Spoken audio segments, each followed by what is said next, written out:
Bismillahirrahmanirrahim. Assalamualaikum warahmatullahi wabarakatuh. Innal hamdalillah nahmaduhu wa nasta'inuhu wa nastaghfiruh wa na'udzu billahi min syururi anfusina wa min sayyiati a'malina. Man yahdihillahu fala mudilla lahu wa may yudlil fala hadiya lahu. Asyhadu an la ilaha illallah wahdahu la syarika lahu wa asyhadu anna Muhammadan abduhu wa rasuluh la nabiyya ba'dah. Allahumma shalli wa sallim wa barik ala nabiyyina Muhammad wa ala alihi wa ashabihi wa man sara ala nahjihi ila yaumil qiyamah. Qala ta'ala fi kitabihil karim, a'udzu billahi minasy syaithanir rajim. Ya ayyuhalladzina amanu taqullaha haqqa tuqatih wa la tamutunna illa wa antum muslimun. Wa qala idzan yarfa'illahu alladzina amanu minkum walladzina utul ilma darajat. Shadaqallahul adzim. Anak-anakku yang saya cintai, yang saya banggakan, marilah yang pertama kita senantiasa memuji Allah, berterima kasih kepada Allah atas karunia hidayah serta inayahnya, sehingga kita masih merasakan kenikmatan-kenikmatan dari Allah Subhanahu wa Ta'ala, berupa kenikmatan sehat jasmani kita, sehat hati kita, serta anugerah yang agung adalah anugerah iman.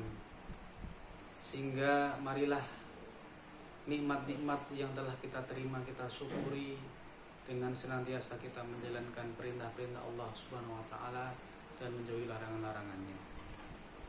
Salawat dan salam semoga tetap terlimpah pada uswah hasanah kita, qudwah kita, teladan kita, Nabi Agung Nabi Muhammad sallallahu alaihi wasallam, keluarganya, sahabatnya, serta orang-orang yang senantiasa istiqomah di dalam menjalankan perintah-perintahnya ila qiyamis saah. Anak-anak yang saya cintai, pada kesempatan yang berbahagia ini, di kesempatan Dars Am, mari kita merenung kembali nasihat Allah Subhanahu wa Ta'ala yang menyuruh kita senantiasa untuk bertakwa kepada Allah Subhanahu wa Ta'ala. Allah selalu mengingatkan kita agar kita takut kepada Allah Subhanahu wa Ta'ala. Artinya kita takut pada Allah bukan berarti kita menjauh dari Allah. Justru kita semakin dekat kepada Allah, kita akrab dengan Allah Subhanahu wa Ta'ala, sehingga apa yang dibenci Allah kita tinggalkan dan apa yang dicintai Allah kita laksanakan. Anak-anakku yang saya cintai, ketika kita takut kepada Allah, bertakwa kepada Allah, akan berbuah manis di akhirat dan di dunia. Ketika kita takwa kepada Allah Subhanahu wa Ta'ala, maka kita akan memperoleh bekal yang terbaik yang akan kita haturkan pada Allah Subhanahu wa Ta'ala. Wa tazawwadu fa inna khairaz zadit taqwa. Maka bekal yang terbaik adalah ketakwaan kita kepada Allah Subhanahu wa Ta'ala. Kita akan berjumpa dengan Allah, maka hadiah yang terindah, yang terbaik yang kita aturkan, yang kita berikan kepada Allah adalah ketakwaan kita kepada Allah Subhanahu wa Ta'ala. Sehingga kita akan dimasukkan Allah ke jannahnya, berjumpa dengan Allah, bisa melihat Allah kalau Allah mengizinkan kita untuk masuk ke surga. Ketika kita masih di dunia ini, apa buah manis kita bertakwa kepada Allah Subhanahu wa Ta'ala? Allah akan memberikan kita ilmu yang bermanfaat. Wattaqullah wa yu'allimukumullah. Bertakwalah pada Allah, Allah akan mengajari kalian atau memberi ilmu pada kalian semua.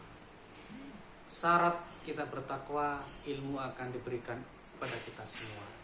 Syarat kita takut pada Allah Subhanahu wa Ta'ala, ilmu-ilmu itu akan mudah kita dapatkan, kita mudah meresapnya dari sang pemberi ilmu. Namun sebaliknya, ketika kita jauh dari Allah, jauh dari perintah Allah, kita dekat dengan larangan-larangan Allah, maka ilmu akan menjauh dari kita. Bagaimana seorang ulama besar yaitu Imam Syafi'i, ketika beliau mengeluhkan sulitnya menghafal, maka sang guru yaitu Imam Waqi' memberikan nasihat kepada Imam Syafi'i supaya meninggalkan maksiat. Syakautu ila Waqi' su'a hifdi fa arsyadani bi tarkil ma'asi. Maka Imam Syafi'i mengeluhkan jeleknya hafalan beliau, maka Imam Waqi' menasihatkan kepada Imam Syafi'i supaya meninggalkan maksiat, supaya menjauhi maksiat, berputus dari durhaka kepada Allah Subhanahu wa taala. Maka inilah pentingnya bertakwa kepada Allah Subhanahu wa taala. Anak-anakku yang saya cintai, yang saya banggakan, pada kesempatan kali ini mari kita tadabbur, mari kita merenung keutamaan kita mencari ilmu, karena ilmu adalah penting bagi kita. Ilmu adalah sangat urgen sekali. Ketika orang tidak berilmu, maka dia bisa dikatakan dia adalah jahil, orang yang bodoh. Maka kita agar tidak dikatakan jahil, maka kita harus mencari ilmu. Kata jahil adalah kata yang jelek, yang harus kita hilangkan dari diri kita. Maka ketika kita tidak jahil, maka kita menjadi alim, orang yang mengetahui. Resiko orang yang jahil adalah dia akan dibohongi orang. Maka ketika kita tidak ingin dibohongi orang, tidak mau ditipu orang, mari kita harus mencari ilmu yang bermanfaat bagi diri kita di dunia dan di akhirat. Talabul ilmi faridatun ala kulli muslimin wa muslimah. Kenapa? Karena mencari ilmu adalah sifatnya wajib bagi orang yang muslim, laki-laki dan perempuan.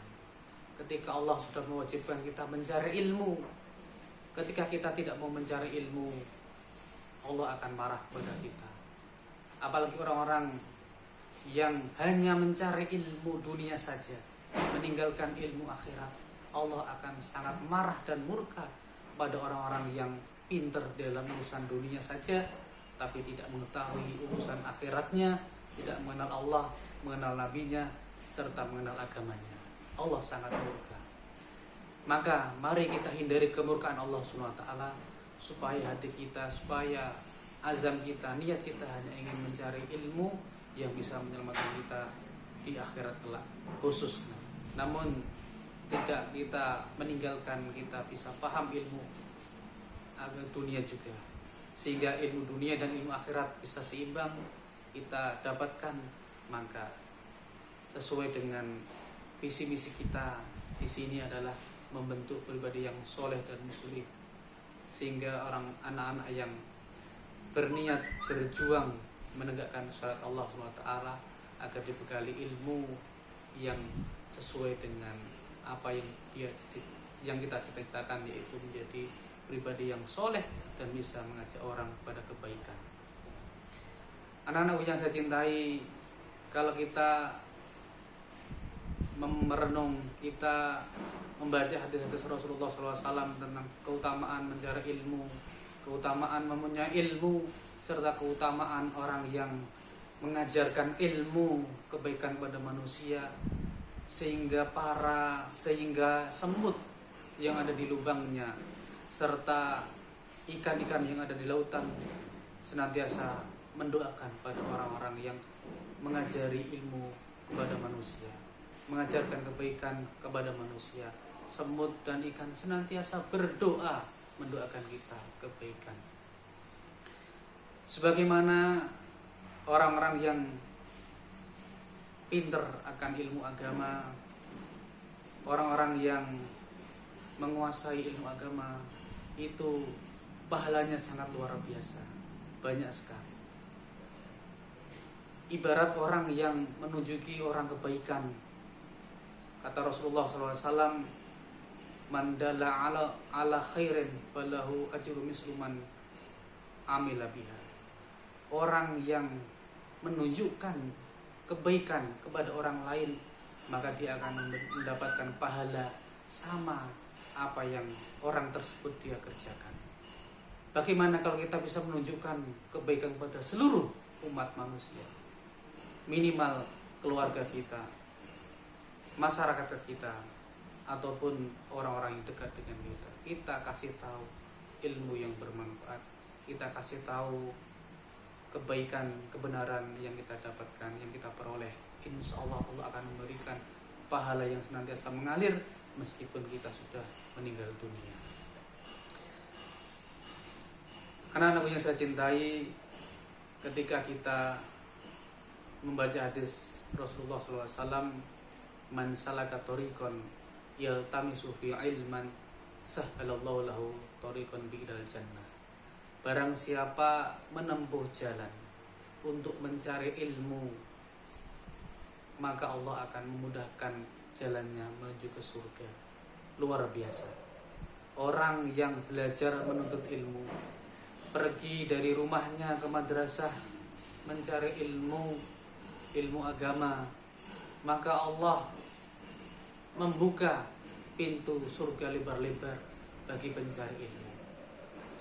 Malaikat pun akan membentangkan sayapnya kepada para talibal ilmi. Orang-orang yang senantiasa mencari ilmu dimudahkan jalannya untuk mendapatkan ilmu tersebut. Asalkan ilmu tersebut adalah diniatkan untuk menegakkan syariat Allah Subhanahu wa taala dan untuk menjaga dirinya dari api neraka. Sehingga tidak ada niat, tidak ada tujuan selain mendapatkan ridho dari Allah Subhanahu wa taala.